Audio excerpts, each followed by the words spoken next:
பிரியமானவர்களே, ஆண்டவராகிய இயேசு கிறிஸ்துவின் நாமத்தினாலே உங்களை வாழ்த்துகிறேன். இந்த நாளிலும் நம்முடைய தியானத்திற்காக எஸ்தரின் சரித்திர புஸ்தகம் 8வது அதிகாரம் 16வது வசனத்தை நான் வாசிக்கிறேன்.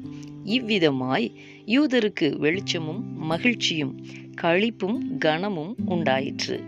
எனக்கு அன்பானவர்களே, கர்த்தர் தம்முடைய பிள்ளைகளாகிய நம்ம ஒவ்வொருவரையும் ஒவ்வொரு நாளும் எல்லா தீங்குக்கும் விலக்கி காக்கிறவர் என்பதை தொடர்ச்சியாக தியானித்து வருகிறோம் அல்லவா? இன்றைக்கும் யூத ஜனங்களை தேவன் எல்லா தீங்குக்கும் விலக்கி காத்ததை குறித்து நாம் தியானிக்க போகிறோம். ராஜாவாகிய அகாஸ்வேருவின் நாட்களிலே யூத ஜனங்களை கொன்று போடும்படியான ஒரு திட்டத்தை ஆமான் தீட்டிய போது எஸ்தரும் மொர்தெகாயும் எஸ்தருடைய தாதிமார்களும் 3 நாட்கள் அல்லும் பகலும் புசியாமலும் குடியாமலும் தேவ சமூகத்திலே உபவாசித்து ஜெபித்த போது கர்த்தர் ஜெபத்தை கேட்டார். தமது ஜனங்களை எல்லா தீங்குக்கும் விலக்கி காத்து அழித்து போடுகிறதற்கு வந்த சத்துருக்களை அழித்து போட்டார்.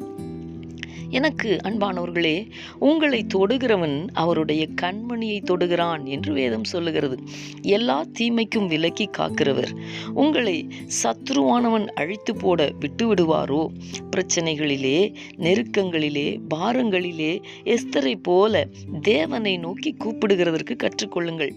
அவர் உங்களை எல்லா தீங்குக்கும் விலக்கி காக்கிறவர் அல்லவா? அழிக்க வருகிற சத்துருவின் கிரியைகளை நீங்கள் மேற்கொள்ளும்படிக்கும், அந்த கிரியைகளை அழிக்கும்படிக்கும், சத்துருவை நீங்கள் ஜெயிக்கும்படிக்கும் கர்த்தர் உங்களுக்கு பலன் தருவார். இந்த கர்த்தருடைய வார்த்தைகளை விசுவாசித்து நாம் ஜெபிக்கலாமா? எங்களை நேசிக்கிற எங்கள் அன்பின் பரலோக தகப்பனே, ஆசீர்வாதமான இந்த நாளுக்காக உமக்கு நாங்கள் நன்றி செலுத்துகிறோம். இந்த நாளிலேயும் எஸ்தருக்கு தேவனாகிய கர்த்தர் தந்த வெற்றியை குறித்து நாங்கள் தியானித்தோமே.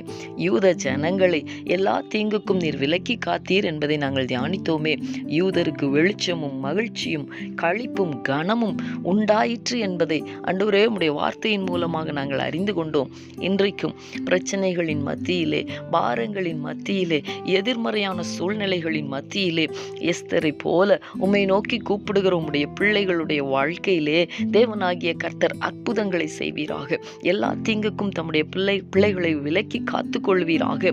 தகப்பனே, மேற்கொள்ள வருகிற சத்ருவினுடைய கிரியைகளை உம்முடைய பிள்ளைகள் ஜெயிக்கும்படிக்கும், உலகத்தில் இருக்கிறவனிலும் எங்களுக்குள் இருக்கிற நீர் பெரியவர் என்பதை ஆண்டவரே நாங்கள் அனுபவிக்கவும் ருசிக்கவும், மற்றவர்களுடைய கண்கள் அதை காணவும் கர்த்தர் கிருபை செய்வீராக. நீர் அப்படி செய்ய போகிறதற்காக உமக்கு ஸ்தோத்திரம்.